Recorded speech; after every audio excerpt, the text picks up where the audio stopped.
I definitely need to size down. When you have very little bluffs, you want to size down because you can fit in all of your bluffs with your value range comfortably without a big bet size. I had been banding about in my mind over creating a really long form vlog for this World Series. We have a Bundesliga professional footballer in there. I'm not going to say any more, but he plays in the Bundesliga. I mean, the last tournament I played was the £1 million buy-in down in London. And, it's about looking at the data and the stats. Okay, so there's a guy who aspires to be a fighter pilot, right? But he has this one issue. His thumb is stuck pointing straight up. Influencers are doing the exact same with the exception of exactly the vloggers. And look at what they've managed to accomplish.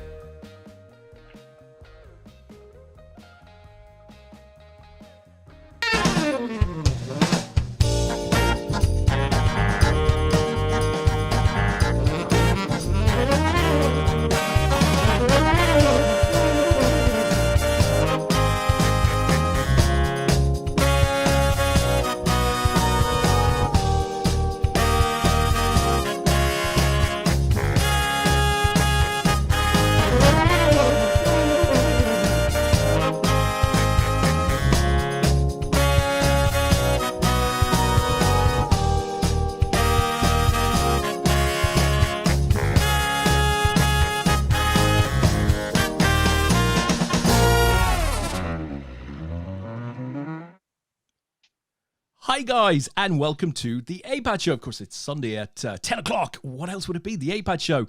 Lee, the country's been looking for something to feel good about for quite some time now, and I think we got it this evening in spades with England's win in the Women's European Football Championship. Now, What? Did you not? I haven't spoiled that for you. You're not watching that later, are you? What?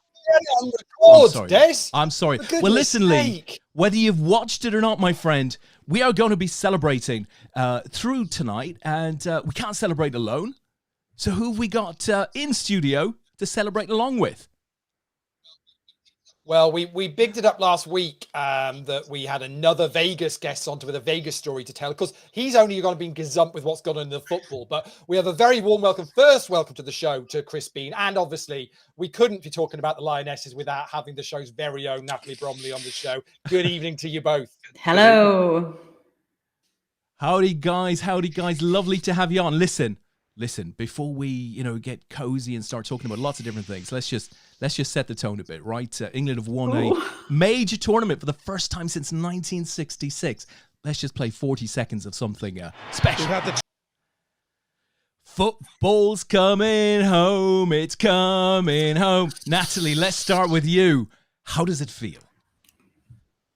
I'm really struggling to hold it together, if I'm honest. It feels, it's really hard to put it into words. It's so much more than just lifting a trophy. There's so much behind it. It's England. England never win anything sporting wise. We don't. We're always the runners up, or we always come fourth, or we're never favourites, and we always just miss out on something. So to actually be the best in that tournament and to win that trophy was a sporting great, because we did it. We were the champions and we won. And then you've got the background of England as a footballing club struggling to win. We haven't won anything since 66. It's like it's been such a long time since we lifted a trophy, and the men's seniors have come really, really close. The young Lions have done very well. The under-19s have won trophies, but at senior level, we've just missed out so many times. And then on top of that, you've got a group of girls and a community who have had to fight and fight and fight and fight constantly to be recognised as leaders in their field and to be taken seriously and to get coverage of and to be put on that world stage. So it's just, to put it into context, the last time that England lifted a trophy, women's football was banned by the FA. And it's taken 50 years. And those same women have lifted that trophy for the second time. It's amazing. Yeah. I thought I was going to get a little bit choked up when the final whistle went. I didn't expect to sob just as much as I did. And I'm not a crier. Some of my close friends will tell you this. I'm not an emotional person, and I sobbed for about 10 minutes. So yeah, it means a lot. Means a lot. There you go. I wonder, was it the same FA committee? I mean, it could have been. One or two might have changed in that time, but surely not too many of them. Yeah, who knows? It's, I mean, the FA quite famously has always been quite late to every party, and they do drag their feet with policy changes, and they always seem to be following the lead rather than being pioneers with anything to the FA. So it's probably no surprise, but hopefully the only thing you can hope from this is that this is a springboard to something great. Like, let this be the last time that we have to break down door. Like, the footballing glass ceiling has been absolutely shattered tonight. We are the champions of Europe. We've brought the Euros home for the first time in England history, and let's just not have any more barriers to this, because it's a nonsense. There doesn't need to be there anymore. There you go, Chris. No more barriers. Now, you famously, I think we can say famously, you're a Middlesbrough fan, right? So obviously you love your football. Presumably you were watching tonight. What did you make of it all? Yeah, I thought England had just been superb throughout the whole tournament from what I've seen. And I missed the group stages because I was in Vegas, but they just looked clinical for every single match that they played. Wiegman's like singing in a tune. I mean, Hope Powell built the squad up, and Neville did his best to cock it up. But I think Wiegman has just she's just been an absolute catalyst for the squad, and it's absolutely brilliant to see. Doesn't it absolutely show you the importance of having a good manager, pulling it all together? Because, I don't know how much different her squad is to Phil Neville's last squad, given that she's relatively new in role, probably not too much. But Christ, look what he's done with this squad of ladies. And you said earlier on in a thread, Lee, so he picked she picked the same 11 for every game, and pretty much use the same list of 5 subs as well throughout. That's insane, right? Well, certainly for the semi-final and the final. So definitely was starting, which to be honest, in any one of the kind of tournament, you run pretty well if you don't have pick up any injuries, and you can pick the same starting 11. I mean, there's no doubt about it. That works for you, but still knew exactly the job. What I found interesting about the substitutions made for the semi-final and the final, it was the same 5. Obviously, they got an extra one for extra time, don't they? So, yes. But it was the same, and it was like it was the same players subbed in and out for each of those games. But what I found fascinating about that is the fact that clearly she struck upon a way of the team playing, and therefore having effectively fresh legs to come into the role, and to a certain extent, not needing to change the game, but be able to go, right, let's carry on playing the way this England Lionesses team are going to play. And actually, you can just come in and slot in at left back and do your thing. Greenwood slotting at left back, no problem. Toon coming on, Russo coming on, doing, in changing up, fresh pair of legs. But again, offering something slightly different, but it's still playing as they want the team to play. And I think that's what makes the difference, is you've got a team there that know how to play as a team. Yeah. And one of the comments was made after the game was there was a couple of the players I don't think played any minutes, but she was straight over to them, hugging them, because it's you win as a unit, you win as a squad of players in this kind of tournament. That's how you win these tournaments, not by thinking that a bunch of individuals can come together and just and make it happen. It's so much more than that. Yeah, I felt it was very, dare I say it, Klopp-like in terms of the way that she's managed that unit, because it is a very personal way that I think she manages by. That said, and we want to talk a lot more about England. There are, however, a couple of comments coming through in the chat box. I just want to get those up on screen. So Tony Ross is there saying, "Good evening, all." Well, obviously the leaderboard is the leaderboard ladders is back, so it's no surprise that Tony's in the chat box tonight. Tris says, "Evening, all. Expecting Bromers on heat tonight." Can't at all imagine what he means. Wow. But crikey, Wow. crikey, that's like taking your life into your hands somewhat, young Tris. And Mr. Bacon is there. Jonathan Pierce absolutely phoning this one in. I mean, I've always loved Jonathan Pierce on radio, telly, maybe not so much, but that was Jonathan in commentary there. So lots of you out there, guys, do get your comments into the chat box. We'll call them out on here. We'll talk about what you want us to talk about. Do share the video so that everybody who's out there who might be interested in watching along is aware that it's happening. That would be very, very useful. Now, before we go back to football, Lee, and sometimes I think this is more of a football show than a poker show, but anyway, what is happening on the poker front tonight? So what are the guys playing? Yeah, I suppose we better give a quick name check out to those that are doing or have been doing something in the poker world this week from an APAT point of view. Obviously, Leaderboard Ladders is back, started on Monday at the request of Dylan Herbert, who hasn't played all week. So cheers, Dylan, much appreciated. I just thought I'd put that out there. Not troubled the scoreboards at all this week. That's it. But somebody that has troubled the scoreboards this week. Now, we've watched some amazing players smash up this Leaderboard Ladders week in, week out. I don't think even the great Tony Ross, I don't think, has put in the sort of performance up to today that we've seen from Andre Tin from Kazakhstan. Is Andre back doing bits? Andre is back smashing it. 12 tournaments so far have been played this week before tonight. He'd cashed in 7 of them. Nice. And only just missed out on another 2. So he is absolutely rocking this Leaderboard Ladders at the moment. Absolutely flying away with it. I don't think he's going to get caught. I know famous last words. I'll do my usual thing. If he does get caught, I'll give triple tickets to whoever catches him as well, because I just don't see it happening personally. So there you go. It's out there for you folks. If anybody wants to try and prove me wrong. Deep Stack's already concluded. Nikolai Timchenko from Kazakhstan beat Yanni from Ilfracombe. I always love that. Kazakhstan versus Ilfracombe. You can't go far wrong, can you? Only in APAT world do we get that. Pontus Dahlgren from Sweden finished 3rd in the Deep Stack. What we still got going on, well, we're down to 4 in the No Limit Hold'em main event tonight. That had 49 runners in that. Eddie Niexu is chip leader in that. The final table of the PLO is already on the go as well. And we've also got 44 runners in the Turbo Knockout at 9 o'clock. As I say, they're not catching the leaderboard, top of the leaderboard player this week. So we don't need to worry about it. We might put the tables up and watch a little bit of the poker, but let's get back talking about the football. That's what we really want to talk about. We want to talk about football. Very, very keen to talk to Chris as well, because we haven't had Chris on the show before. I don't know you, Chris. So it's lovely to meet you. Lovely to say hello.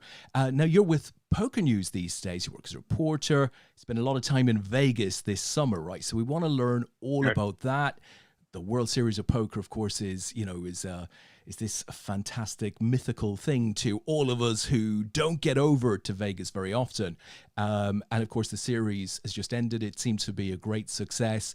There was one story that stood out in particular. We're calling it the fake shooter story, right? And we're going to come back. We're going to come back and talk about that. We did spend 5-10 minutes with Paul Haycock on this very topic last week. But before we do so, I just wanted to talk briefly to the community because, while we've had some good news this evening with the football, this week hasn't necessarily been all good news. We had some really bad news, in fact, earlier on in the week, where a long-term APAT member, Ant Williams, has, really sadly passed on. Ant leaves a family, young children. You're just one of the loveliest guys that I've known to play APAT. Ant's been playing with us since 2008. A lot of you will know him as a member of the BCPC, so with Brian Yates and the lads from the Black Country Poker Club. Just one of the loveliest guys. Very, very sad that I'm sure we will all be to lose Ant from the community. And I guess all that I can say is, our deepest sympathies to Ant's family and his friends. And, to unfortunately say to the guys, we lose another good one. There doesn't seem to be sort of a month that goes by without losing another good one. So sad that it is. I mean, Lee, you knew Ant well. What can you tell us of your experiences with with Mr. Williams? Yeah, well, Ant, had plenty of cashes within APAT and would be regularly around the live scene, as well as obviously playing a number of the games up in the Midlands. I think he'd just come back to starting to play back with the Black Country poker club after a little bit of a break.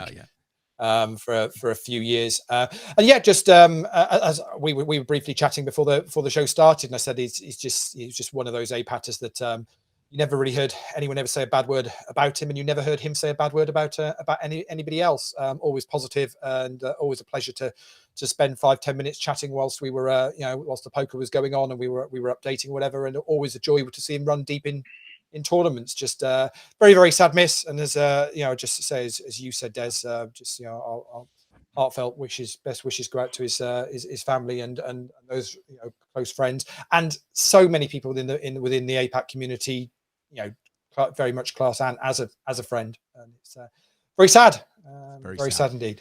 It seems like no length of time at all. We've just come out of a WCOAP at Dustle Dawn, of course, 4 weeks ago, I want to say. It was back in 2009 that Ant actually bronze medaled the main event. So that was his finest APAT hour, I think, having had 10 cashes over that time. And of course, Ant was very prolific online as well. But, what a record he had. Very, very sorry to see him go. And, well, I don't know if there's any more that we can say, really. Ant Williams, gone but not forgotten. So now, listen, with all of that said, and there's no easy way to seg you back from, bad news into good news, but we're going to try our best. So on a more serious topic, Natalie, let me throw this to you. Obviously, England's win tonight, as far as the development of women's football is concerned. So we know where it was back in the 60s, right? It wasn't. And what do you think does this win do for women's football going forward? I think it gives women who work in football and who play and who develop the sport a voice. It gives them a credible line of questioning. So if there are any barriers in place anymore for women to have a career in football, whether that be as professional athletes or as managers, coaches, or working in the media, if those barriers still exist, why? That I think that's the biggest thing for me. It's girls who want to play football at school and not rounders or athletics. It's giving people a choice, and it's opening opportunities, and it's girls having those conversations where I don't. When I was a kid, these opportunities were not there. We didn't play football in school. I played, I think, briefly in primary school in a mixed game, but a career in football was just not a career path for me. So it's our national sport, and the men's senior sport, whether that be at national level or at club level, whether that's right the way down to the national leagues through the AFL or the Premier League, is enjoyed by women everywhere.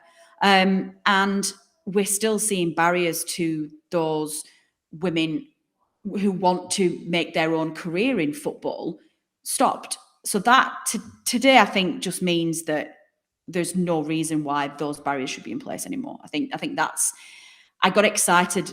Actually, I think that probably would have been the case even if we'd have not won tonight.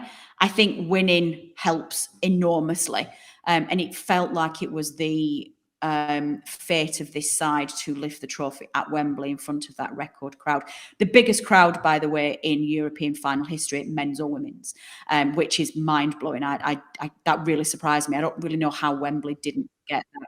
No, That can't be right, that can it? can't. I'm Wembley, sorry. yeah. I'm sorry. That cannot be right, because if you saw how many extra people were trying to sneak into Wembley last year for the men's That's final, right. There was at least right, 124,000. there's no way in this Official, world. anyway.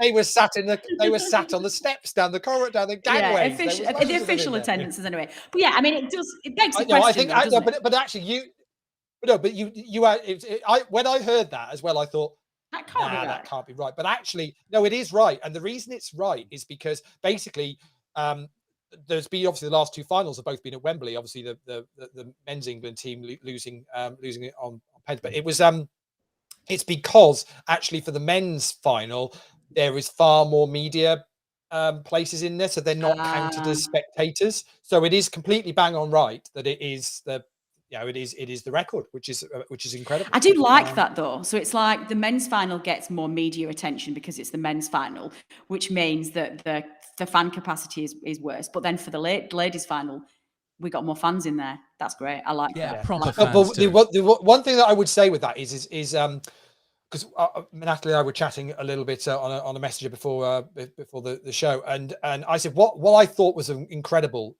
tonight was, as much as it was very impressive for the players on the pitch, it was those ex-players, those people in the media, those people that maybe never played football, but are working in football now and following the women's game and have done year after year after year and have been on this sort of journey as well with them. Yeah. They're the ones that you could tell that it really emotionally hit with them, because they've been on that journey. I think some of the players, there was an interview with Liz Bronze, and she said for these youngsters, the young girls that are in the squad now, they're kind of going, well, this is just normal, isn't it? We just win this, we just win tournaments all the time. And it doesn't work like that. But for those people that have worked in the media and have had to break down barriers to get in, whether it be just whether it just be writing, in the written press, or actually pitch side reporting, or presenting, or analysts, whatever it is, they're breaking down some serious barriers. We had an interesting chat in the show group this week about being contacted, and the assumption is when that it's lads. Hey lads, when we're talking about podcasts, when we're talking about football podcasts, and no, it's very, very, very far from the case that's the situation. But you're having to break down barriers not just on the pitch, but actually throughout the entire industry. It's incredible. Yeah, it's not just in sport as well. It's there. One of the reasons why we fight for women's rights all the time is that there is an inequality in society in general where women are concerned, and we always have to just fight that little bit harder. We have to fight for the top jobs in firms, in professional services. We've got to fight just to get paid the same salary as a man who does the same job as us. Opportunities just aren't there. I mean, in the Western world, obviously, there is a better balance of equality. In some of the lesser developed countries, women's rights are far worse than what we have. And there is still a fight to be done there with regards to education and opportunity and sexual health and forced marriage, etc., etc. But even in Western countries who are supposed to be, who are supposed to preach equality and universalism across the world, it's a nonsense to me that in so many areas, women just have to always fight that little bit harder for something. And we just don't get things handed to us on a plate. And I think sometimes some men forget that their lives are a little bit easier. And I can't wait for the day that we don't have this conversation anymore. I can't wait for the day that International Women's Day doesn't exist. I can't wait for the day. I have to say, in my experience of women, you always get the job done, right? Yeah, right. And I think of my mum and my partners and stuff like that. You always get the job done, and you got to give credit to England's women's football team. Whether you call them the women's football team or not, they got the job done. You can only be what's put in front of you, and they got the job done. Now, Chris, listen, you're in the poker media. What's the situation there? I mean, is there a better mix of men, women in terms of reporting across the world's tours? What's your experience? So we had the team of 70 at Las Vegas. 70? Yeah, so that's including the live reporters, the video team, the photography team, and also we had editors who were working at home, like making sure while we're sleep addled that we weren't making any mistakes. So off the top of my head, I think there's 12 ladies working for the team. Haley is head of photos. My boss Shirley, she's an absolute boss. We had three girls on the reporting team, 3 girls on the photography team, a few of the editors are ladies. So it's not quite parity, but they're well represented. Yeah, pretty. It's probably a higher percentage than there are female Oh, poker absolutely. players playing at the Players, World Series, yeah. though, I would suggest. Would that be a fair, I mean, is that a fair way of kind of trying to reflect an industry, or I don't know whether it is or not, but I know we always talk about wanting to get more women in playing poker and the barriers that stop that from happening. But I suppose if you've always got a higher percentage of people working within the industry than those that are playing, that feels like it's a step in the right direction. You don't always have to have 50-50 parity, I guess. Yeah, absolutely.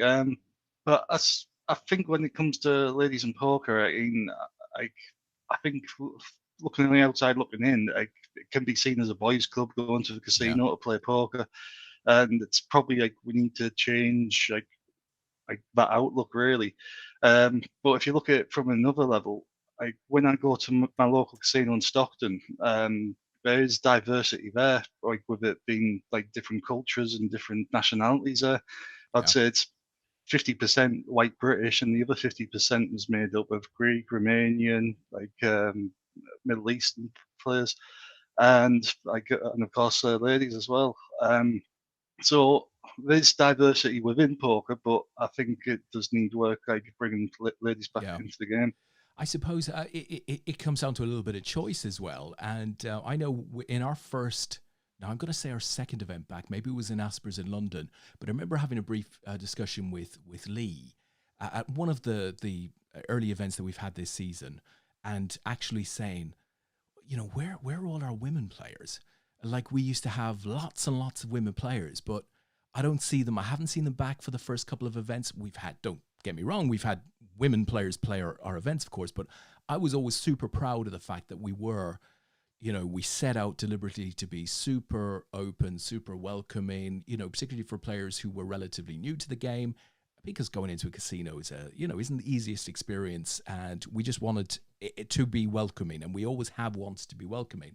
But, you know, at the start of the season, I was sort of saying, where are all of our lady players? And it might have been that, you know, some of the individuals who'd regularly play with us had other stuff on. I mean, it was a very short period of time. But, you know, I just wonder, and Natalie, you'll have an opinion on this, I just wonder if, you know, despite the wish of the industry to have more women come and play the game, if whether in fact it's not a game where there's a huge demand from women players or from women to become players. I don't know. I haven't ever seen any market research on that. No, I think I take a relatively relaxed approach to this, because I don't know if equality, what does equality in poker mean? It's like, well, you're never going to get a 50-50 split, because you can't force women to play a game that they may just not be interested in. It's, you know, you have to have an appreciation. Like, we love it, and the women who play it are fascinated with it, but it's not for everybody. It's, you know, a lot of the women that I know, a lot of my friends, when I tell them that I'll sit in a casino and play 12 hours straight with a 15-minute break, or I'll play online for 5 hours with 5 minutes at 5 to the hour every hour, and they think that I've lost my mind. They're like, well, that sounds incredibly boring. And it, you know, games and things like that kind of mental agility that you need for playing poker is just not something that appeals to them. They've got things that they would rather be doing. I think what I'm looking for more with poker is not necessarily a fascination with numbers. I think it's more equality of environment with the players that you've got there. So just looking at treatment of female players, looking at the environment that they play in, looking at the way that they are addressed at the table, looking at how their successes are reported. So I think for me, that's the more important thing. And if that's sorted out, then the numbers will inevitably rise, because yes, there is a problem in that it can be a very hostile environment. It's not a welcoming environment for women to play in. And a lot of that is the nature of the game. Poker's a very cutthroat game. It's winner takes all, and it has to be quite aggressive by its nature. And that doesn't appeal to many women.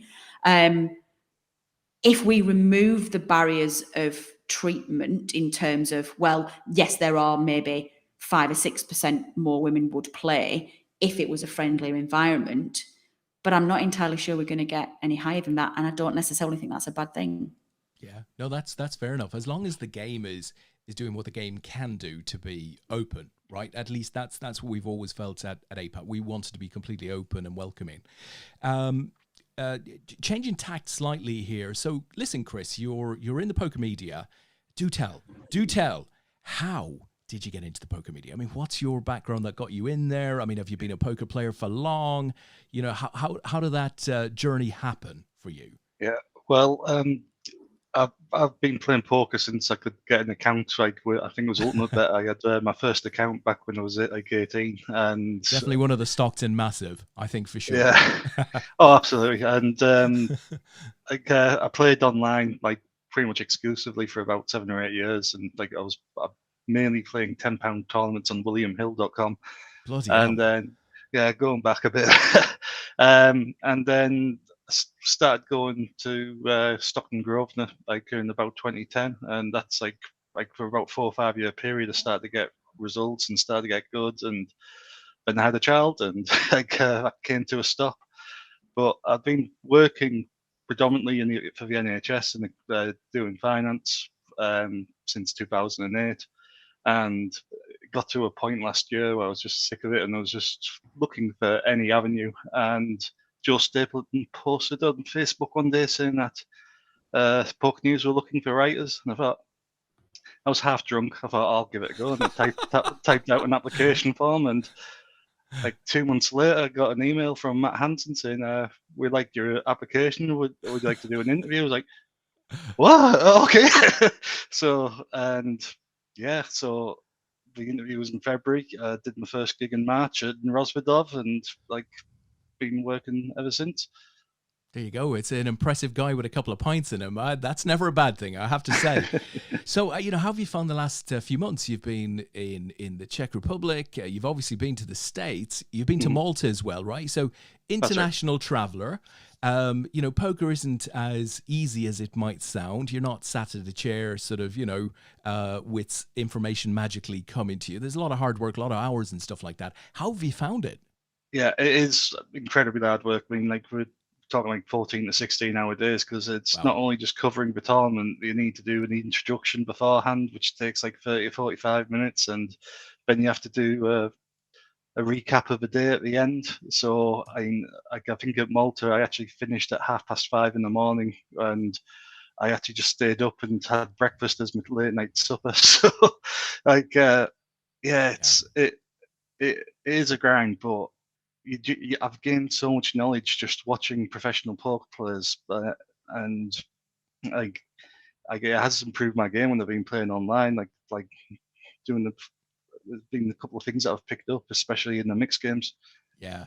So what was your motivation? Was it to work in an industry that you feel a bit more comfortable with, i.e. getting out of finance and stuff like that? Or was it, this could be a smart way to learn a bit more about the game?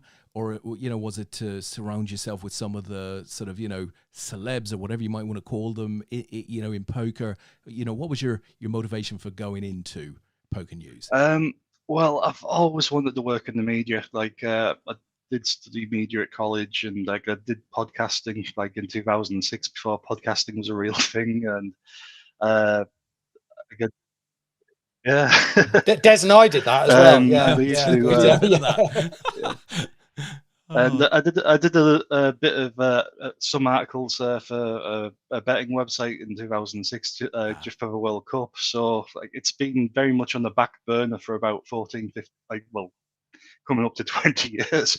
But this opportunity came along, and I just had to jump on it, and it's everything that I expected, because I knew the hours were long. I've played in poker tournaments, and it's hard work, but it's so satisfying.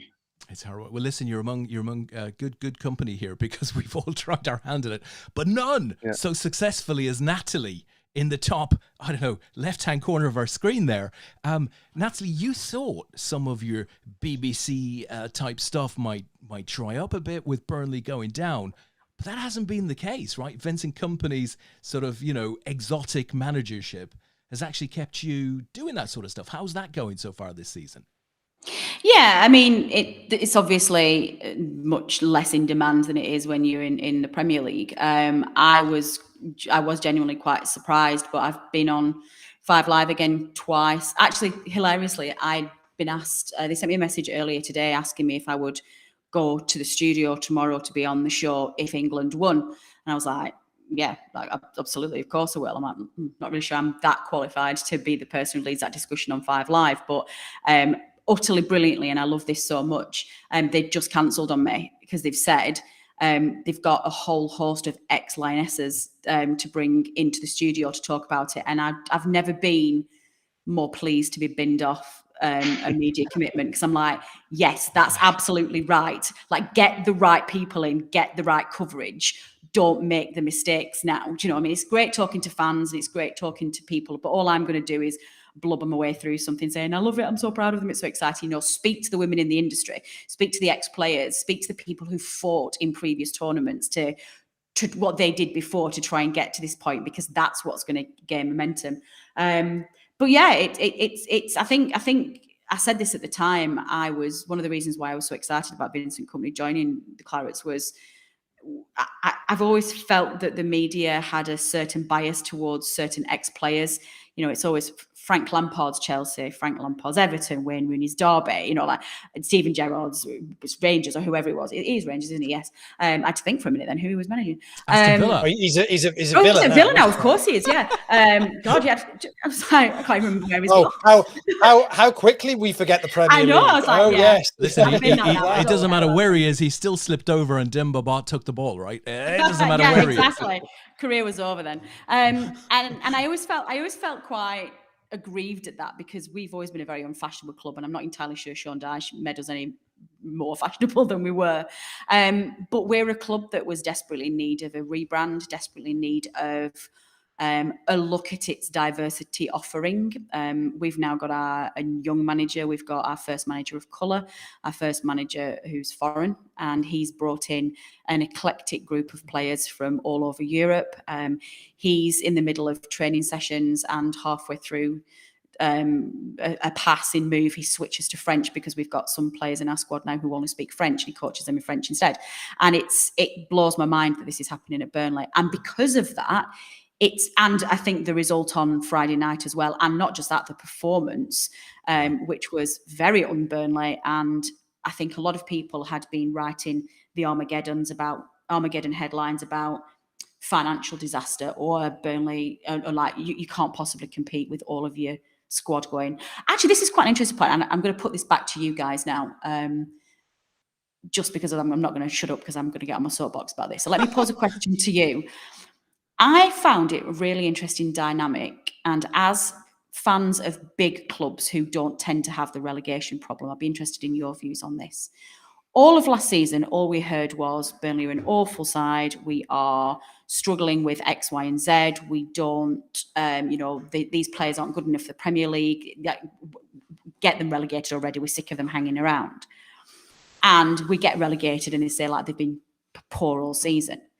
Fast forward 2 months into the transfer window, and those very same players who've been told were not good enough to lace boots in the Premier League are suddenly our golden assets that are being sold back to Premier League clubs. Tarkowski, McNeil, Ben Mee, players who had direct influence over our relegation are now too good for the Championship, and Burnley can't keep hold of those. They're Premier League players.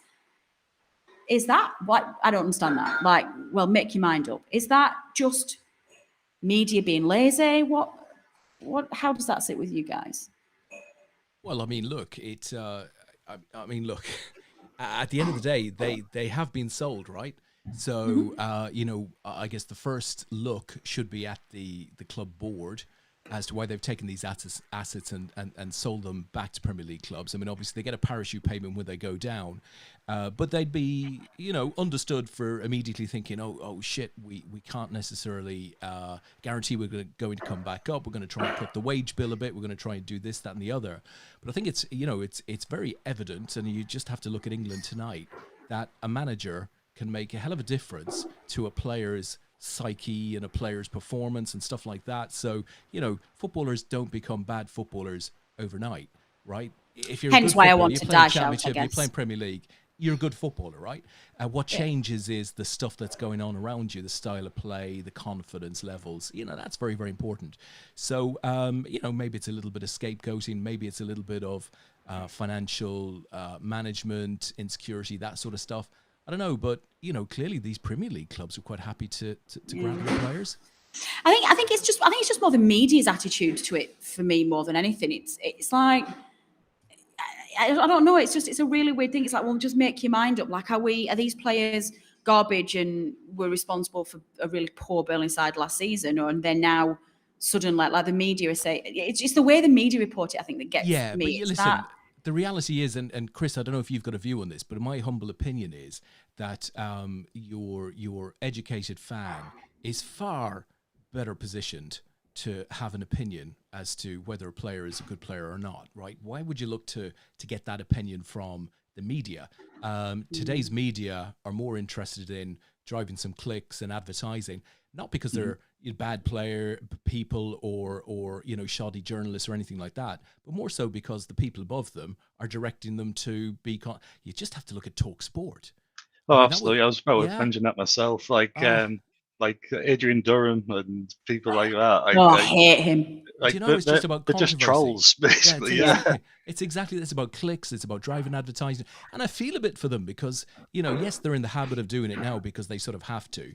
But at some point, they sold their soul a bit and decided, right, we have to say Salah's unhappy at Liverpool. We have to say, Tarowski wants out. We have to say, whatever it is that they feel they have to say to create a bit of conversation about their product. But, I, as a fan, I wouldn't look to any journalist to tell me, for example, what's right or wrong about Liverpool. Like, what did they know that I don't know? Very little, in my humble opinion. For big football writers, like, their opinion doesn't really matter much to me. Like, it's like the former players I feel like I get more information from. Like, they've played it, they know exactly what each player's going through. They're the people that you want to listen to, not like whoever's the editor at the Mail or the Mirror. Like, but they're just there to sell papers. Do you find yourself going down, as obviously you're a Borough fan, so you have very similar, you're a town team and the community, the football community and the fan base is very, sorry, thank you, I'm getting a cup of tea to lose, are obviously very important. Do you find yourself gravitating more to fan-produced content before you'll go to the Nationals? Because I've very much got there now. Like, I will just go straight to, if there's a podcast or a vlog or something, I'll go there first. Yeah, like, I mean, even message boards, even like that's probably where I get more of my information. Middlesbrough. I mean, I don't know what it's like for everyone else in the country, but the local media has just gone to wreck and ruin just with clickbait adverts and the Gazette used to be a decent newspaper for sport, but like ever since like 2005, 2006, it got bought out by conglomerate, and it's gone to hell and high water. Do you find your local journalists and your local papers they tend to report on what the Nationals report on? Pretty much. I mean, like it's like carbon copy of like whatever's been in the Trinity group, and I don't think any of the reporters are actually local. No. And they don't get access to the clubs anymore because, particularly, I found this when we were in the Premier League. Our Burnley Express, Lancashire Telegraph, and all of those long-standing local journalists, they no longer have priority access to information because, as part of the Premier League package, the Athletics, Sky Sports, BBC, they have priority as the broadcasters who sponsor the league. They get priority and they have to have the headlines. So the local journalist gets pushed down. I have a weekly column that I write in the Lancashire Telegraph, and I do that for free because I'm just a massive believer in community news and local news staying alive. And if I can just write 300, 400 words in a fan column once a week, and just get it in that column so that they can just produce some content that isn't a rehash of Nationals and it's something new that fans will click on, I will happily donate that time to local press. And I think if we don't do things like that, we're just gonna lose it to the Sky Sports world. It's really sad. Yeah, so for me, it would be the podcast like Chris mentioned. So as a Liverpool fan, I spend a tenner a month with the Anfield Wrap. have done for a long time. Love those guys. I work with them a lot. You know them quite well. I've heard much of your stuff on there because simply they have good equipment today, right? So good audio, good video, right? They surround themselves with fans who know what they're talking about. And football isn't a science, despite what everybody thinks. There's a lot of opinion in it. What I'm not interested in is generally the sort of stuff that I would read on the back pages or on a click through to Reach or whatever it might be. Not really interested in the generic stuff. I'm interested in sort of knowing why they're playing a particular shape or why a player is playing inside as opposed to outside. I'm interested in that sort of stuff. I'm interested in getting some proper insight.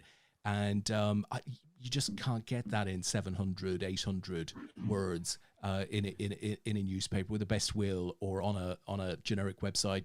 You just can't. But the quality of what some of these fan media organizations are doing now is just very, very good. I mean, United have some really great resources out there as well. And, you're going to get sucked into negative stuff occasionally, but that's okay. Just don't listen to that podcast or turn it off, but there's so much good stuff out there that is where I tend to find myself. How about you, Lee? Do you listen to any of that stuff with regards to United at all? No, I don't bother. It's just United bashing, and I can't be bothered with it. So it's whatever will actually make people click. So it's just nonsense. We get linked with everybody and anybody, and and the players are unhappy, and this is going on. This is getting leaked from the club, or supposedly leaked from the club, but they don't ever actually have to say who it is or what the source is. So you just kind of get to the point where you go, it is. It is what it is. And I don't worry about it too much, to be honest, until I see something genuinely happen. It's it's just gossip. I think the guys are right when it comes to the local media. I certainly think the likes of the kind of the Reach group and that kind of thing that own so many of the local written press these days, which unfortunately is now also online as well. And all they're doing is regurgitating the same stories throughout all of their outlets. It's quite depressing, really, isn't it? That it's where you want to read a bit about the club that you support and follow and put your time and effort into. It's very hit and miss over what's actually genuine or what's just there to try and make you then go down a rabbit hole. And before you know it, you've read articles that are, that are 3 weeks old that they've just to say they've rechurned out for whatever reason at the same time. Well, I suppose that can be the challenge with some of the fan media stuff as well. It ebbs and flows, right? So if a club's going through a difficult time, it tends to ebb into that sort of space, and that can be quite negative if you don't want to listen to that. But very passionate fans can be anti the board, anti the management if things are not going well. That said, talking about going well, Bernalona. Is that right? With the Burnley, Barcelona, Bernalona. Is that right? That's what we're calling Burnley this Stuart season. Ward. Bernalona, Stu Ward, who Chris knows well. I believe you've beaten him down a couple of times, Chris, physically. That's what I've heard. Is that correct? Yeah, he went up for a corner doing a charity football match when he was a goalkeeper when we were 10-0 down, and he didn't even make it to the halfway line before the corner was cleared. And when he got back and got lobbed, he just collapsed in the middle of the penalty box, and I just gave him a diving elbow. So, fat Dan, no harm. Listen, you won't find anyone on camera here disagreeing with that tact. I have to say, we should use that more often, guys. We're going to make a note of that. So, Bernalona, great start to the season. You've got to feel a bit more confident now, Natalie. Maybe it isn't going to be, a fight for making the playoff places or worse. Maybe actually you're going to make a run at the top two, maybe a championship. I mean, how does one feel going into match day 2? I can sense Chris already, like his back's getting up and he's like, do we have to talk I'm going to be about asking Chris the same question in just a moment. Prepare, Chris. I know. I don't know. I was kind of sat in smug corner on Friday because as you guys know, I've talked about this a lot on shows when I've been on previously. I was very, very, very ready for a change in direction. I'd actually been calling for Dyche to go probably about 12 months before he actually did. I thought we left it far too late to get rid of him. And that chapter, as brilliant as it was for that decade, had very much run its course, and it was time for something new. I could see through the nonsense of the clickbait headlines about Burnley's financial position. I didn't have a problem with so many players going, just because the vast majority of them needed to go. We needed to clear out, and we'd cultivated a style of play and a system that, to move away from it, needed a complete change in personnel. I was very excited about Company coming in, and just the signings we'd made. I just didn't share this.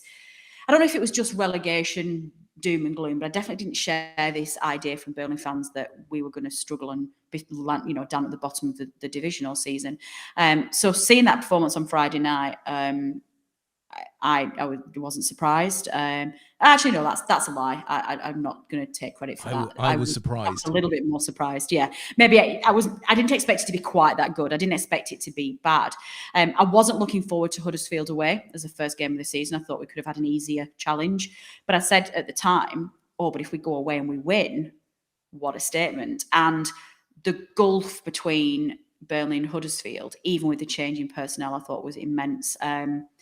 I'm calling it now. I don't think we'll win the championship, but I think we'll go up automatically. So I'm going to say we'll finish second. I'm very confident of that. Top two. So, Chris, how did you see last season for Borough? And, you had a draw with Baggies.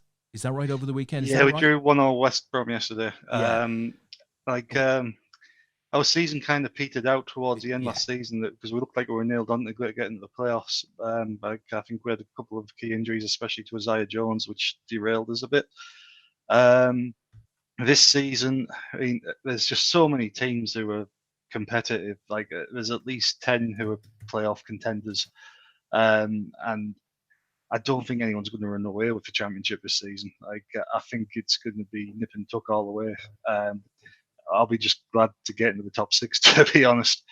Because with our best 11 will probably beat any other team in the championship, but it's like the spine's there, but we haven't got much in the squad at the moment. So I'm hoping we can get a few decent loans in from Premier League teams to bolster it up a bit. Yeah. Have they brought much in so far in the window, or? Probably the signing so far of the summer has been Giles, who played left back for us yesterday, and he was man of the match. Like he was whipping balls in like no tomorrow, and he set up Akpom to then tee up Isaiah Jones. But I think Jones he had a breakout season last season, and I think he'll be our star of the season. Star of the season. There you go, guys. So Lee, we've had them both in, right? We've got this on video now. We'll get them back same time next season, right? We'll see whether they both got promoted or not. That could be fun. So listen, drama, right? Bit of drama. You had a bit of drama in Vegas very, very recently. Oh, you want drama? Drama. Des, I want drama. What have you got for me, Lee? I was going to say you want drama. You might. We may have got blocked on Facebook. I'm not 100% sure, but sorry. Oh, is that what? This might be my fault. And I was like, what? Yeah, I've just sent Lee a message like I was under the thing. No, you're not the only one, but yes, it could well be your. Could it be in the football? It could well be your football clip. Yes, may well. So I don't know whether you wanted to quickly stop and start a stream, or whether we carry on. Entirely up to you. That's a good point. Well, obviously, in any event, I'm getting messages from people who are saying that it's on YouTube, by the way. YouTube streaming fine, and I've just had a message from somebody out from Paul, who's just said that he's watching it fine on Facebook. He's just sent me the link actually, so he's saying he's watching it on Facebook fine because he's got the comments on Facebook, and he's got and he's watching it on YouTube. I'm watching it weird. I'm on both YouTube on TV, Facebook on phone for comments. I'm going to make a suggestion here, Lee. An executive decision. Can you put the YouTube link up in the Facebook group, right? For anybody who's looking for the thing that can't watch it, like Paul apparently is doing. We'll then continue on, and what I'll do is I will, after the stream, we'll cut the video out of the file, and we'll just post it up as an on-demand. Sounds good. Tomorrow. In any event. So we shall keep going. Well, I must admit, I mean, I was looking at the numbers going, where are all the people? Where they obviously don't want to talk about the championship. They only want to talk about the Premier League. That's what I was thinking, Lee. I have to say, but that maybe is not the case. Should we talk? Should we talk about Ronaldo's? Should we talk about Ronaldo's first pre-season friendly, 45 minutes? Should we talk about that? Do we have to? He did nothing for 45 minutes. Got subbed at half time. We scored within a minute the second half. And he left early. I understand he left the stadium. So yeah. So if he wants to just bugger off to any other club sooner rather than later and stop adding toxicity into our dressing room, I'd be grateful for that. Fantastic. So, Listen, Simon the Oracle. I assume that's Simon the Oracle Lawler on YouTube. Okay, well, Simon probably has this up on his 75-inch Toshiba, whatever it is he hangs from his wall. So I hope you're well, Simon. And indeed, I hope you are well, Simon, because I know you've been into the hospo doing some stuff. So I hope you're well, my friend. Right, let's get back to the real drama, Lee. Right, YouTube, Facebook, we can deal with that shit on a daily basis. But what happened in Vegas was a bit special. So yes. What happened?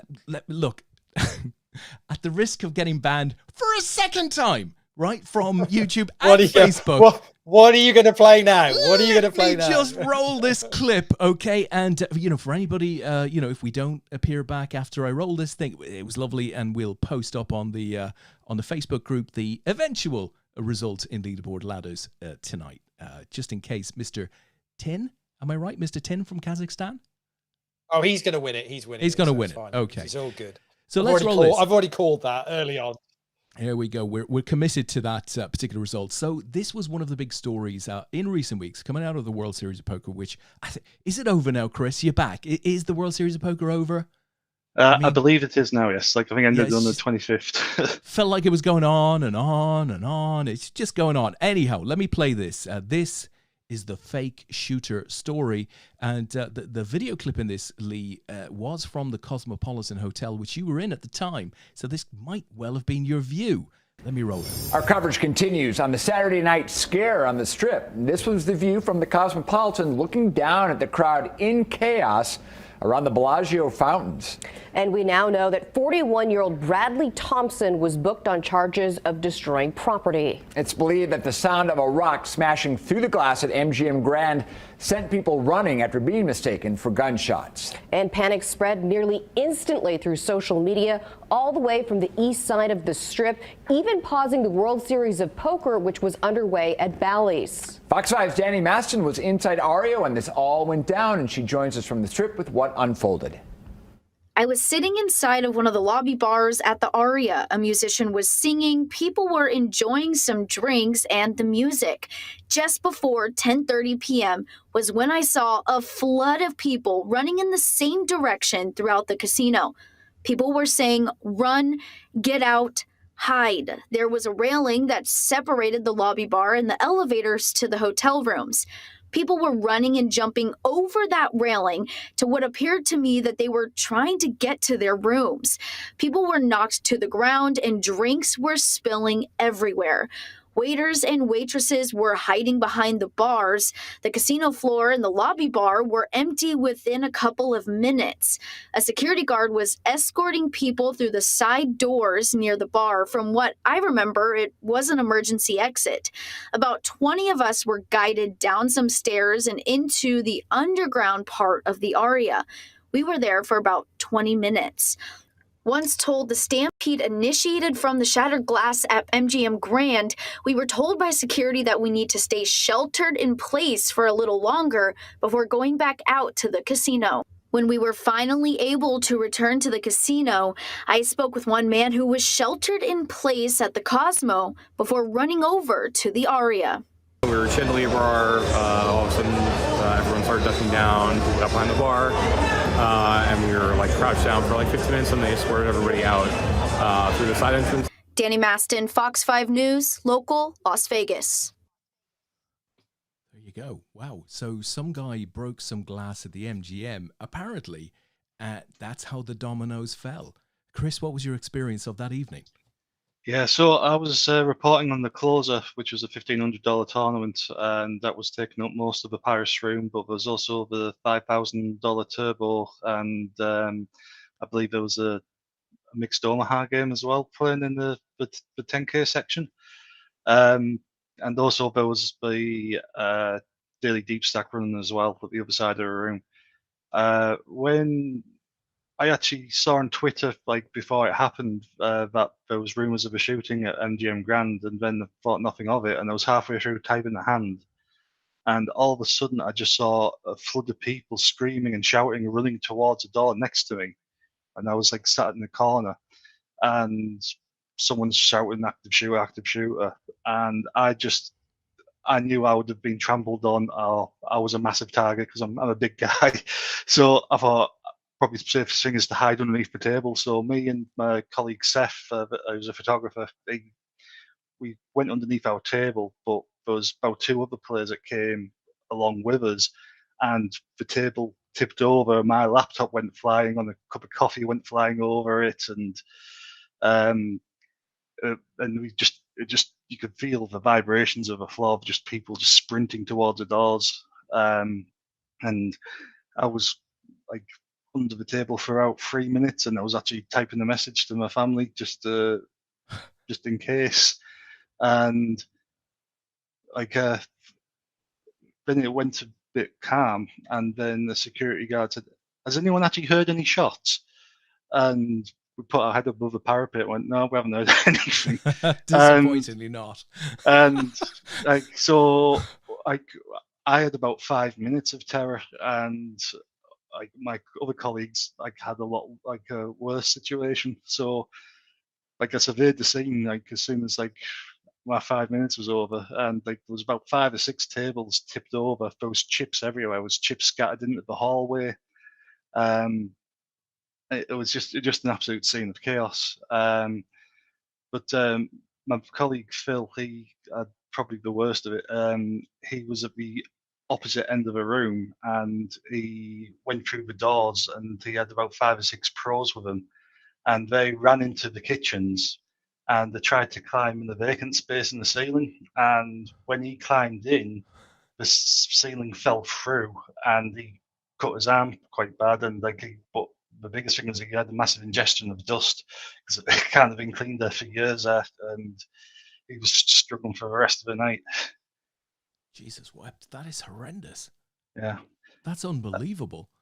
This is terrifying. And I think when we listened to Paul last week, and this is the first time I'd heard this story, like with somebody who was directly affected properly, and I got really upset listening to it, especially when you've been there as well. And it's something that always preys on my mind when you're in America. You know that there's always those possibilities, and it's a very real threat. And the thing for me is that it makes absolutely no difference that it turned out that it wasn't an active shooter situation. For that moment, it's entirely plausible that that was happening. And I can't even comprehend how utterly terrified. Hearing you say that you were typing a message on your phone to your family, I can't imagine the level of fear that you must have had. And I just think this should be a wake-up call for us all. It really should. Yeah, I mean, it felt absolutely real. Like, I mean, seeing like there was at least 300 people running to one exit. But whilst I was down, like I was thinking, like just trying to get some clarity of the situation. Like it made no sense where the people are running from, because if there was a shooter, they would have came through the opposite door. Because the only way to get to the back of there is to already walk past security guards, and it's a dead end from that end. So the only people who could access it were staff. So it made no sense. Like once the initial panic was over, but like it was unbelievable the amount of people who were injured. There was like several poker players who had sprained knees, sprained ankles. Daniel Negreanu obviously had a bad cut on his hand. Mike Mattisau got a kick in the back, and which is his surgically repaired back, so he wasn't feeling great. I ran to the staff room to get ice because I ran out of ice to get like for a cold compress for Mike Mattisau and for Will Kassouf because he sprained his knee. There was one poor dealer who couldn't walk at all. She was being helped up by two other dealers because I think she got trampled on. Like, she couldn't sit down, she couldn't stand up. She was in absolute agony, and like, it's an absolute miracle no one actually got trampled to death. Like, it was just chaos. Wow. Absolute chaos, as you said, and we saw that outside. Here's Negrano. We got UV over here, face busted up, being trampled. This guy, that's what we do. Like, this is what we learn now in this country. Like, no, this doesn't happen anywhere in the world other than America. It's crazy. So this is the medical section. My hand got totally shredded to shreds because every time I started running, somebody would push me down. I was trying to get up. Every time I tried to get up, somebody pushed me down. All right, guys. Well, no shooter. That's the good news. But I don't know what's going on with this tournament or this vlog, but we'll be back. Wow. It was very, very real. And I think, Chris, I've seen, I mean, a lot of people will have seen the picture of an upturned table with some guys behind it. And I mean, is that you? No, that's not me. Like, I was 3 tables away from that. Okay. I was at the PokerNews desk, and like, annoyingly, there was a fitted sheet around it, and trying to get underneath it was hard. It was just springing back, and that's why the table tipped over. My laptop went flying. Somehow it's still working. I don't know how, but yeah, like, that was about 3 tables along, and yeah, that guy was sat there the whole time, just whilst everyone else was carrying for cover. Yeah, like, that clip that you just shown, that was the area where everyone ran to. Like, it was like 3 sets of doors there, and that's where everyone like sprinted towards from the other end of the room, from where the daily deep stacks were. And yeah, like. Yeah, it's just thinking back to it now. It's like, it's scary. Well, we know Paul was well shocked. I mean, we definitely got that sense last week when we spoke to him. Tell me, how is your PokerNews colleague who ingested the dust and stuff? How is he now? Yeah, he's fine. Like, he actually covered GUK PT Reading last week, so like, he's back to full fitness. Good. I have to give a big shout out to Jimmy D'Ambrosio, who's a poker player from Chicago. He grabbed all the PokerNews team that were in the room, and he took us to the piano bar at Paris, and he just bought us drinks for the rest of the night. And he absolutely calmed our nerves down, and like, it was good to use him as a soundboard, because like, well, I know we couldn't possibly start the discussion on the American Second Amendment and guns and all of that stuff. We wouldn't know where to start, wouldn't know where to stop. I suspect it would see us well into tomorrow morning, which, to be honest, back in lockdown days, we'd probably have taken that challenge on. But without doubt, just listening to Negrano there, I mean, and not just from Negrano, I mean, we've seen it, Uvalde and how many major incidents does the US have to happen before it sorts its shit out? Things are remarkably bad there. And, while there didn't turn out to be a shooter on this occasion in Vegas, that many people saw it as an absolutely real possibility that instant panic ensued, not just within that room, but seemingly across several square miles of Vegas. People were just running for their lives. Absolute madness, right? Yeah, I don't think anything's going to change in the next few years with the gun amendments. It's ingrained in the culture. It's like taking football away from the UK. We need to ban automatic weapons straight away. That's the easiest thing they can do, and work from there. Yeah, they've got a major problem with that though, in that it's too ingrained in Washington. The biggest contributor financially to elections and Washington, generally speaking, is the NRA. And while that exists, the NRA has too much power in America, and particularly it's stereotypical, particularly in the Republican Party. They donate billions to campaign trails and to get governors elected and to get politicians on the presidential campaign trail. While they have that power financially, you will never, ever change the gun laws in America.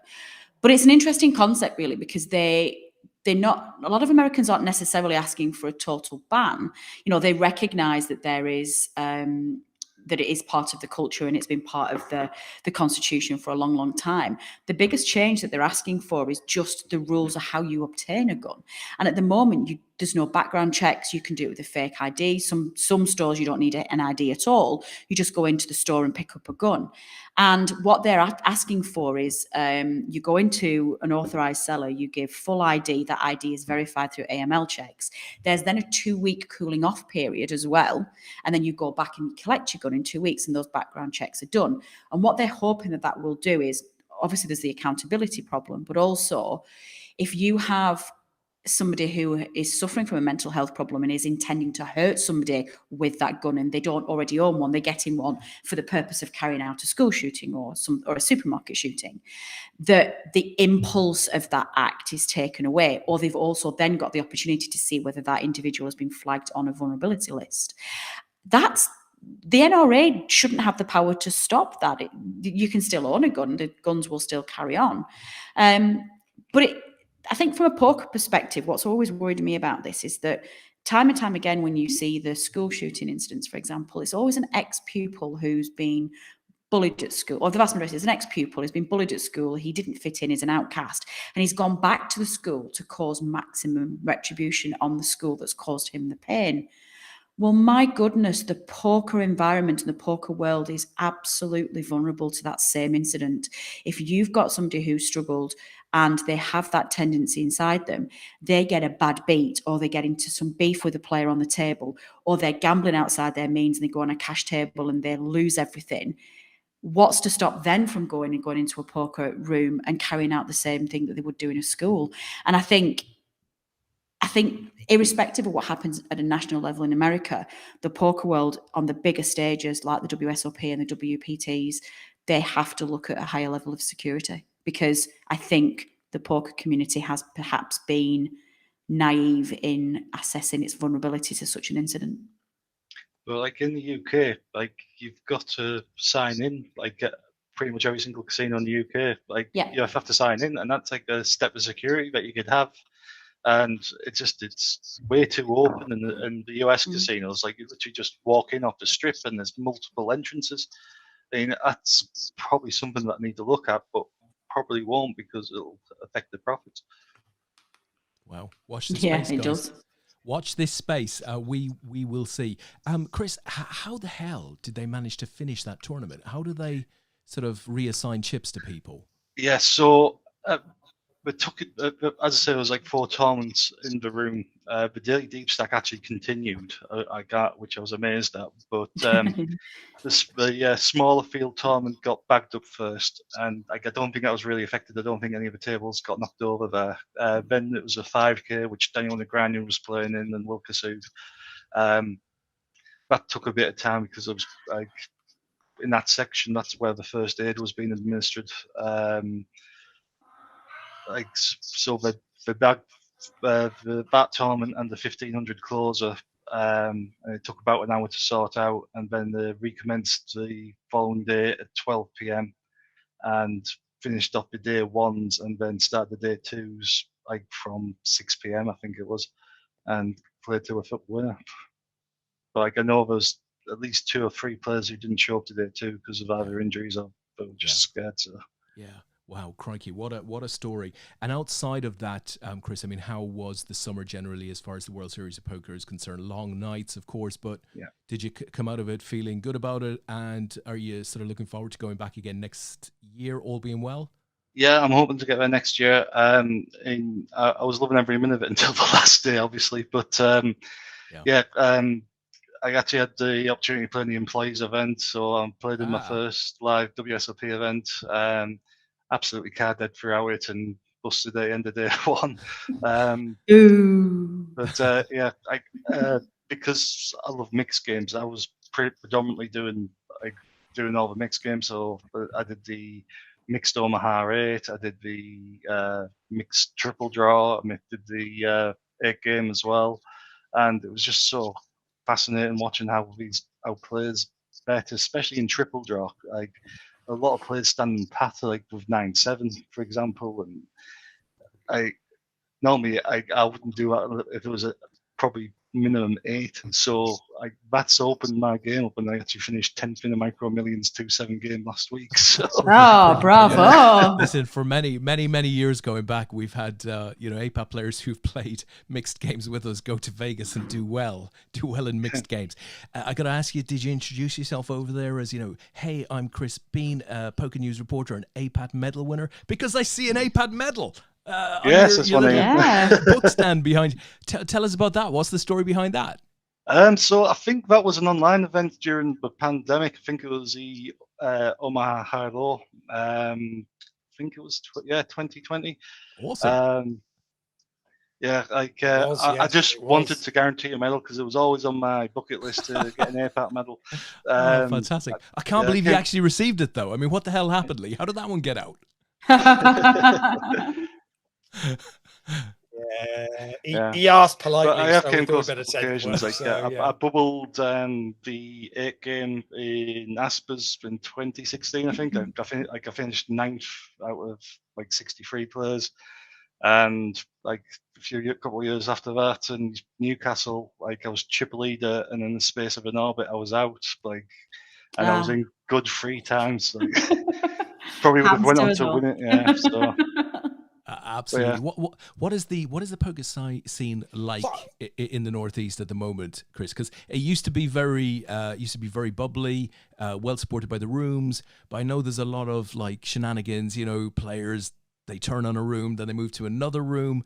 How is it going these days? So there used to be 2 casinos in Teesside, but one closed down the Rainbow 4 or 5 years ago, and it kind of gave a monopoly to Grosvenor. But majority of the cash players have moved on to another venue. But the Teesside poker community itself is very strong. Each year at Christmas there's always a charity tournament, and it's a £10 rebuy.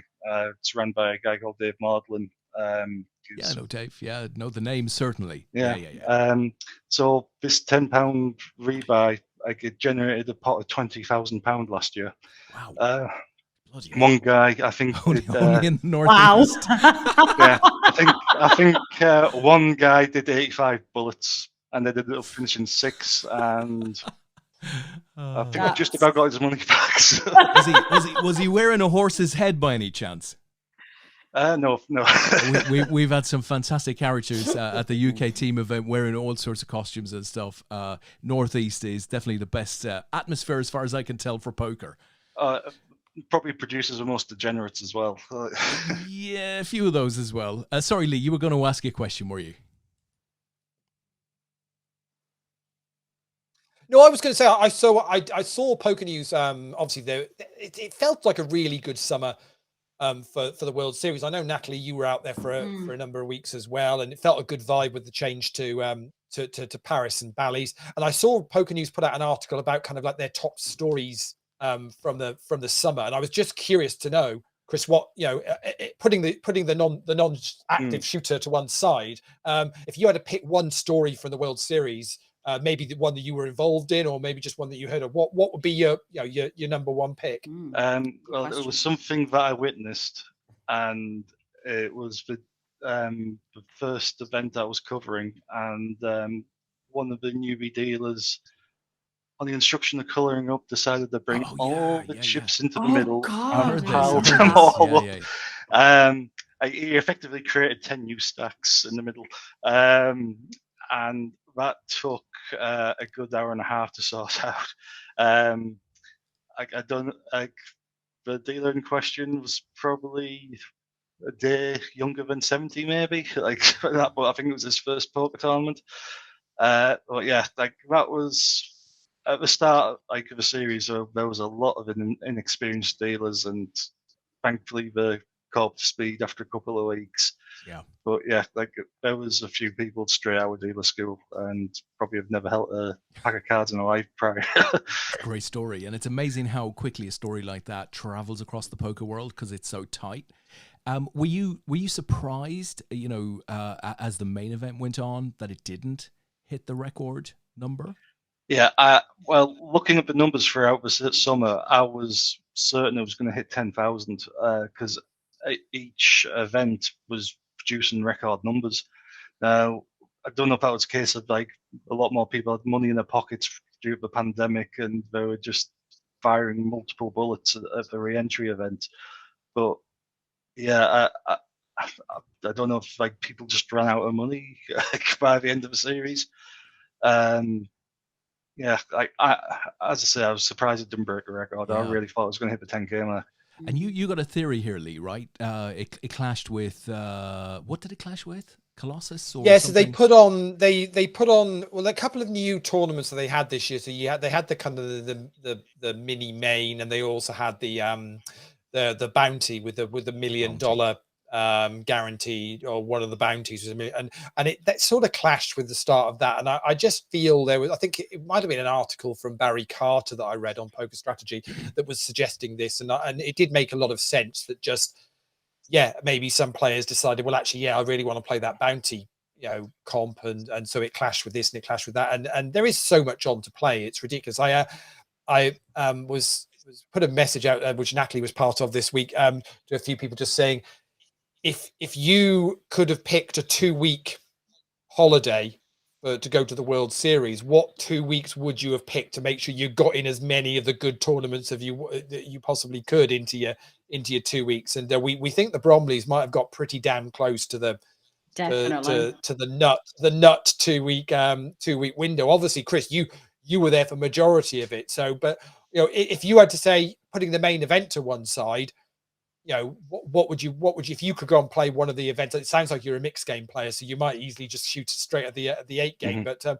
But what would be your call? Let's say if you want to get out there and play, that's a good one to go and play. Yeah, well, I was actually looking to play in the 8 game myself. My guy had it scheduled in, but I went home for my son's birthday on the 11th of June, so I flew back for 4 days, and by the time I came back, I looked at the schedule and thought, there's no way I was going to fit it in. But yeah, like either the 8 game or 9 game, I covered both events. 9 game has the addition of 2 to 7 single draw, which is an absolute crazy game. I didn't come across it before. Like I went out to Vegas, but I think there's a sweet spot like 2 weeks before the main event starts. I think there was a load of great events in that period. That was when I was out. Yeah. That's what I think it is, because you fit in the tag team there. The ladies event is in there. The seniors events are in there. The mini main was in there. You just got the mini main in there. Mystery bounty. You get the bounty, mystery bounty in there. You just missed the. No, Colossus, we landed. We We could have played the last day one of the Colossus, but we just jet lag, and it clashed with the tag team a little bit, so we didn't do that.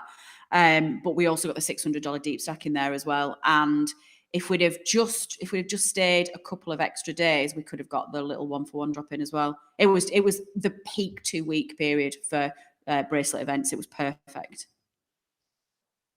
I've got so much though I want to ask, Chris, because I'm so interested in so you were out there for the shift. So where do they put you up? Do you have like a PokerNews house, or how does it work? Or do you do shifts, or do you pretty much stuck there for a day? Do you get a day off?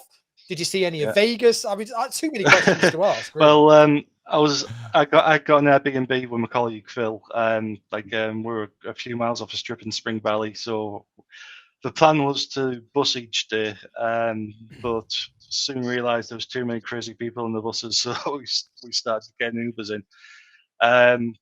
Normally, what we would work 5 days and then have 2 days off. In the 5 days, it would be a 12 to 14 hour shift. Normally it would be it varies between a team of 2 to 4 people on each event, depending on how big the field is and like how many rooms it's covered. Because there was, for example, the Colossus that was in Paris and Bali simultaneously, and as soon as tables broke, Paris closed down and everyone moved to Bally's and everyone was in a queue, like in a line, holding a bag of chips in the air like that. Yeah, it's I lost my trail of thought now. But yeah, like, so for the Colossus, things like that, we needed like teams of 4 to 5 people, like, to get a good spread of the events. But when it was like when you get down to the final table, you just need 2 people essentially, to make sure we cover all the bust outs.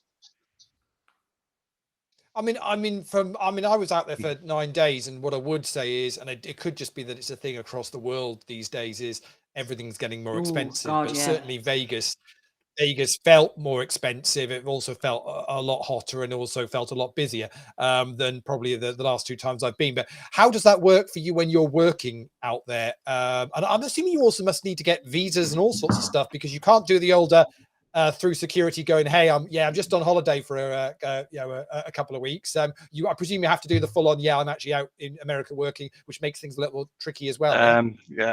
Only answer if you can. If you can't answer, don't answer. Okay, this is on video, right? All I said was I was at the World Series of Poker for 7 weeks, and that's all I said. That's fair enough. That's absolutely fair enough. I have to say. Yeah.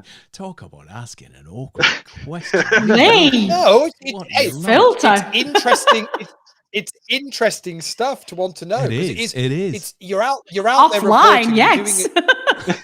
You're doing a job, and I'm curious to know. So when you have your 2 days off, do you treat it as a tourist 2 days? Do you go and do stuff in Vegas, or having done 5 fun days reporting at the World Series, are you just literally sleeping? What do you do? I had every intention of playing at the Orleans a couple of times, and then by the time it came to traveling, I thought, I'm just gonna order a pizza and just have a sleep. Yeah, amen, brother. That's the way to go. Yeah. But it was mainly laundry days, and I made the mistake of walking to a local IHOP, which I took the wrong turn and ended up walking an extra mile and a half. Thankfully, it was cloudy, so I wasn't burnt to a cinder. But yeah, like, I had every intention. Like what I did is, like, I went a few days early before the series start, and I had loads of fun then. Like, I went to a wrestling show. I went to played a couple of tournaments. I cashed the midnight crapshoot at MGM Grand. I got all my fun at the start of it, and then it was just work for the rest of it. That is absolutely fair enough. Tell me, would you recommend it though, Chris, for somebody out there that wants to do it? Or is it an opportunity? Because I know they're regularly looking for people to report or get involved. I'm assuming it's something you would say, be back there next year. Yeah. For me personally, because I knew exactly what I was expecting, like, I loved it. Like, I knew I was going to be working long days. I think it might intimidate some people, like, doing like a 14-hour day. It does take a lot of time, like, especially, like, I was away from my family for 6 to 7 weeks. I've got 2 young kids, and like, it was like hard for the family back home. So there's that to put into account. But if you want to break into the media and you love poker, there's no better way of doing it. Yeah, that's a good point. Do you see that changing or evolving in how PokerNews reports at these types of festivals? Going forwards, Chris, will it become more technical? Will it become more video, or will it always be about notepad and pen? Notepad and pen's by far the easiest, because, like, you can easily do a misclick when you're like typing up a hand on the phone. I tried doing it a couple of times when I forgot my charger for my laptop, so that wasn't fun. But yeah, I don't think there's any better way to do it, to be honest. Yeah. Christian Detcher from Germany, he's the best live reporter in the world, and he's amazing. Like, he can report on 6 tables simultaneously on 1 pad of paper, and like, he's what everyone aspires to be, but he's an absolute robot. Like, no one will be better than Christian. Just being sat with him for like 12 hours was just an absolute education. But yeah, like, we do have video, and we've got a podcast ourselves, so we are trying to get our YouTube channel back into the fray. Yeah. So I can see more videos coming in the future.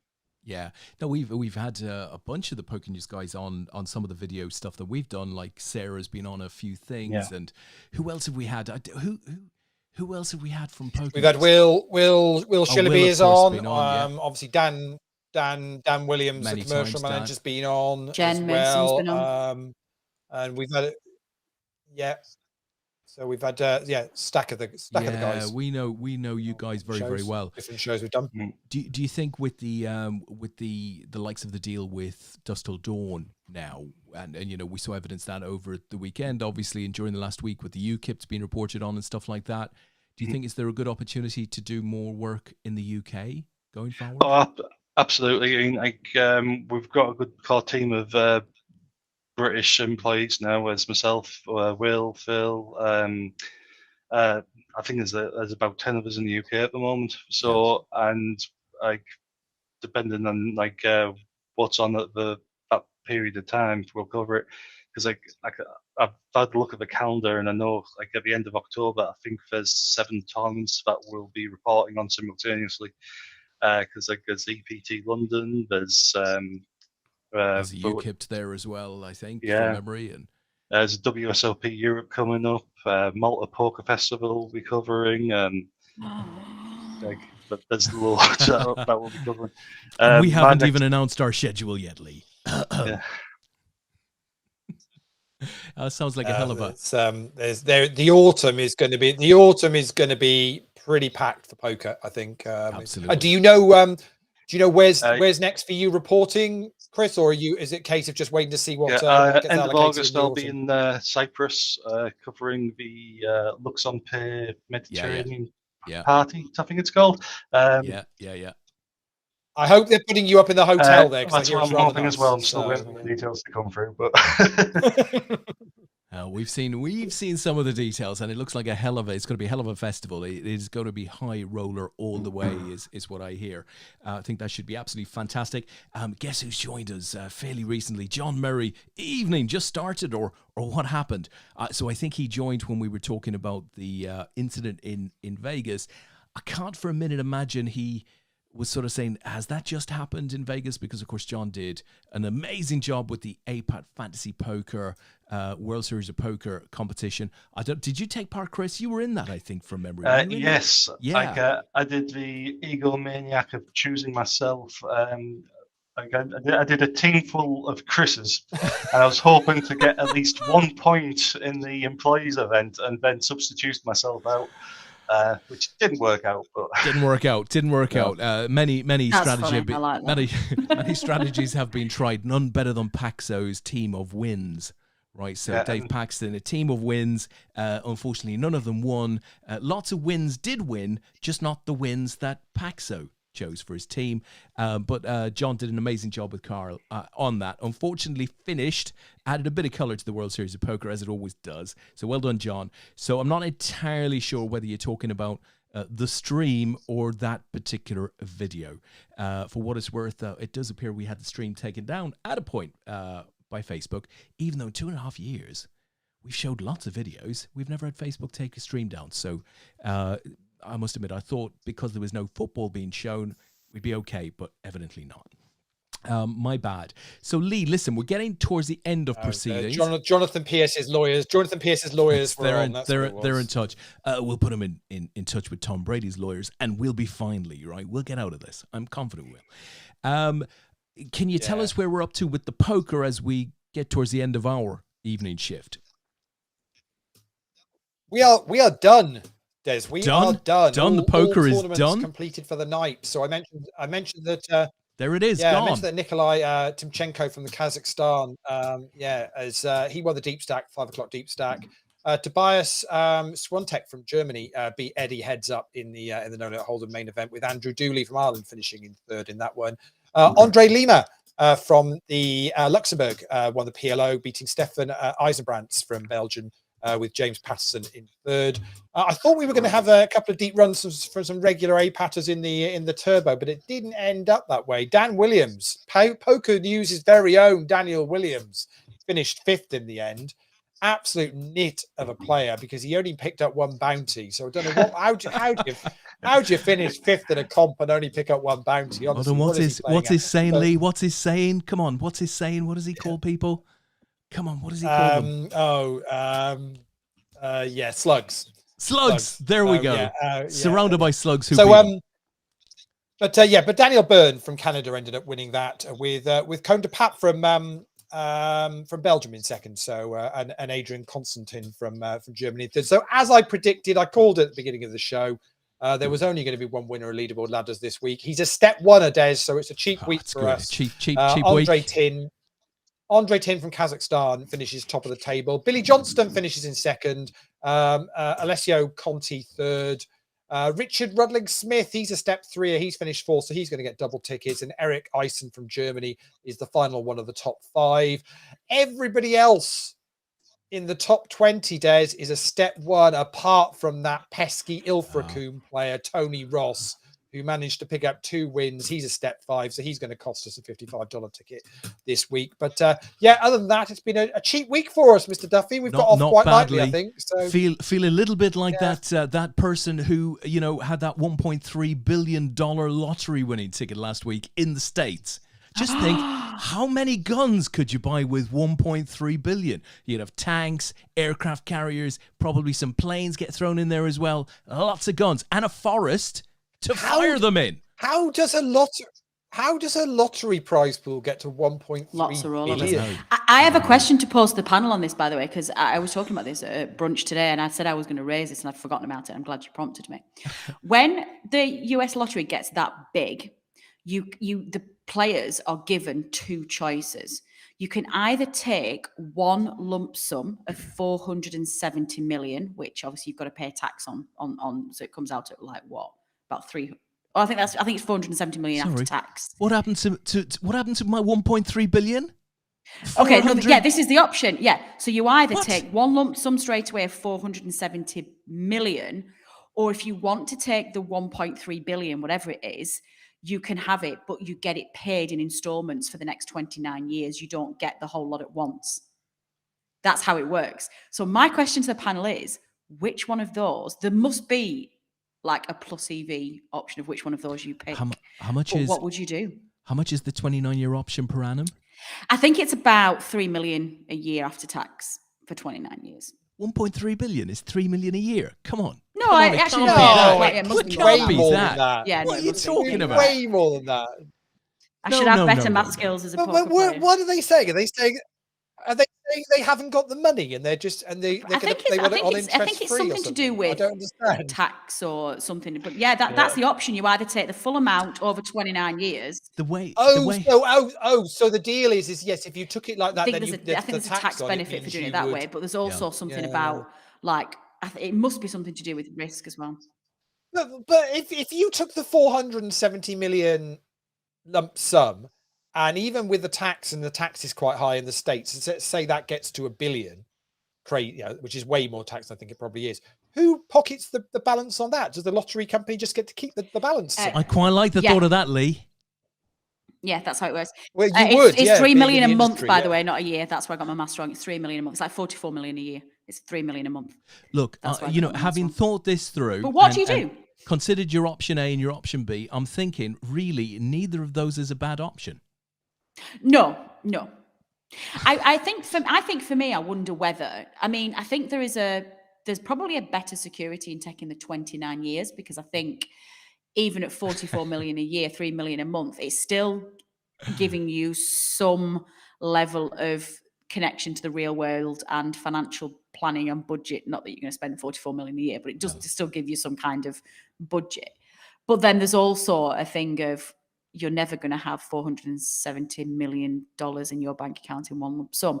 But I think if you had grand designs to give, like, not grand designs, that's not the right terminology, sorry. If you had plans to give a massive chunk to a charitable cause, for example, and it would make a difference. So let's say I wanted to buy Burnley and I wanted to spend like 100 million buying Burnley. That's probably a really bad example. Burnley's not worth 100 million. If you want to spend like 100 million buying Burnley. Like where you're going. Then you need the 470 million to be able to do that.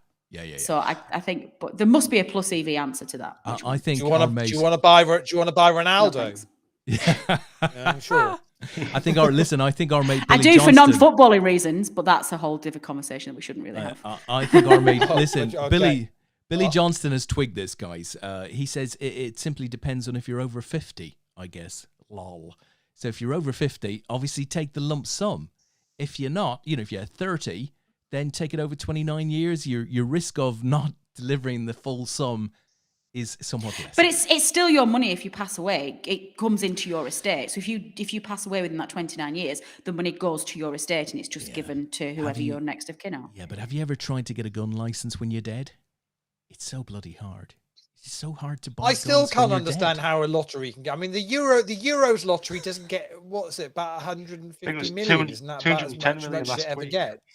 It was like 191. Oh, was it really? It's Oh, wow, capped okay. at, I think, from memory. It's 210 million euros. It's capped at. And Yeah, there you go. So 190 odd That's million. a lot pounds. of Chanel. Yeah, That's a lot. That is a lot. But so how does a lottery in More America people get to play the it, billions? and I think it's much more complex a number system as well. I think the chances of winning the jackpot are much higher. It's America, isn't it? They want everything bigger and better. But So there's want more it of to them, be that bigger. right? There's more of them. There's lots of them, right? There's Americans everywhere over there in America. So what about 250 million of them? I you know, guess if the you kids won aren't that, buying. if you won that, you still couldn't build the new sports stadium in Las Vegas because that is the second most expensive sports gonna be awesome when it arena in the finishes. world. No, but you could buy a damn good seat on the halfway line. Yeah. Can you Oh, imagine? you could, yeah, you definitely could. I'd definitely buy Burnley. No, that I is- would absolutely 100% buy Burnley. I want you all to know that if I had that sort of money, I would still do this podcast on a Sunday night. I'd still want to spend time with you, albeit maybe 40 minutes. Maybe 40 minutes and not the 90 minutes that we typically do. I would buy Newcastle United and sell St James's Park for scrap. Oh, I love it. Oh my God, that is so good. I would absolutely buy that shower down the road and just liquidate it. Which shower is that? I don't make me Preston, do not make Preston. me swear. It's Like, got- is it? Is it Blackburn? Oh, Blackburn. She's referring to. That is a disgusting word, and it's not one that I. She means expect up to the hear in road. It's got to civilized be up the society. road. Got to be up the road to Blackburn, right? Is it? No, I'm thinking Blackpool. No, I might. Well, I'm Irish. I We don't know care that about stuff. Dunkelashes. Oh, well, listen, guys. So we are done with the we're poker there. for the night, Des. So that's the situation. So yeah, we're all as we digress from the results. So very well done to Andre Tin anyway. Absolutely smashed it this week and deserves all the tickets coming his way. So very well When's done. APAT Almaty? Say that again, Chris. APAT Almaty. When are we going there? Yeah. Capital Kazakhstan. Oh, I like it. To be honest, Yeah, exactly. to be honest, there are stories. There are You showed stories up our about geography Kazakhstan. then, Chris. All of us looked at you like, Yeah, what? it's What's he saying? no, we have shipped medals there, so we are. It is on. It's on the radar. We really should be thinking about doing it. I think it would be that would be a great APAT weekend. Really We definitely need to box that one We'll head out off. to We would have Kazakhstan. fun. I had the Definitely pleasure of Irish Tom's company yesterday at Manchester 235. We were in the same tournament, and we both bussed, and we got a good 3 hours just sat putting the world to rights. And he's spectacular company, and I absolutely adore him. But I spent so long trying to get APAT secrets out of him, and he wouldn't have any of it. But the only thing that he did say, especially schedules, I was like, go on. No, wouldn't. He was like, no, and kept like slamming his laptop shut because I was trying to nosy him. But one thing that I did, and I want to call you out on, Lee Wiltshire, one thing he did spill to me was a certain conversation that he might have had with you about a rebrand of APAT medals that you may or may not be considering. A rebrand of APAT medals. He's considered. Yeah. He's Can I just say considering. he convinced me, and I'm all in. So please do that because they sound amazing. That was the only Yeah, secret he okay, spilled. so, He wouldn't give me anything else. It was horrendous. Des knows nothing. Des knows nothing of this, and Des was the one that. Oh, designed sorry, the Des. APAT medals in the We're first getting rid place, of and your he's gonna design. It's going to be absolutely Not that there's mortified anything by wrong this. with the current medals. We just thought, Chris, for a new listen, season. I just want you to know that Chris and I, right, we're not for change. We're not for change. We're happy have with two how of those. things are. I have two. There we go. Rub it, Chris. Don't be afraid to rub it. Yeah. So no, I thought I'd hear that on Sunday night. But anyway, Tom has started a campaign. He absolutely loves the virtual medals that I did during lockdown, which we put up whenever they won with the cutout. And he's been begging me to see if we could get those manufactured in proper real gold. And dish them out because he thinks they're absolutely great. So he's recruited me, and I'm all in for this. So I have to see this now as well. I have to see this. Particularly as we're doing other medal redesigns elsewhere, as you know, Lee. yeah. Detail. Hey, what the left hand doesn't know, what the left hand doesn't know, the right hand doesn't know. Right? It's just exactly. It's quite interesting. I'm the only one that's actually involved in both conversations. So yeah, it's interesting stuff. Oh, it's hilarious. Right, listen, we've kept you fine people out of your bed long enough, I have to say. But it was lovely having you on, Natalie. Thank you. Congrats on the Lionesses. Right, big news for tonight. Chris, lovely to meet you. It was great to hear some of your Vegas stories, your PokerNews stories. I'm sure we're going to talk again. We've got to get Chris back on the show, Lee. We'll get it. I tell you what, once he's done Cyprus and he can give us a lowdown of how that went, we're going to get Chris back on the show and tell us all about what's going on there. So let's do it. And of course, the best of luck to Burnley and Borough through the season, because we all know how important football is. Outside of that, to everybody who played the Ladders event this week, thank you for taking part. It all starts again tomorrow night. And Lee and I will be back next Sunday night to do this all over again. We might be back sooner than that. We might? With a football show. Yeah, possibly with a football show. Yes. You little teasers. What's this? Yes. Well, more about that to follow, I guess. More about that to follow. We'll wait and see. Yeah. We'll wait and see. We'll wait and see. So I think on that bombshell and the medal bombshell, we shall say goodnight for tonight.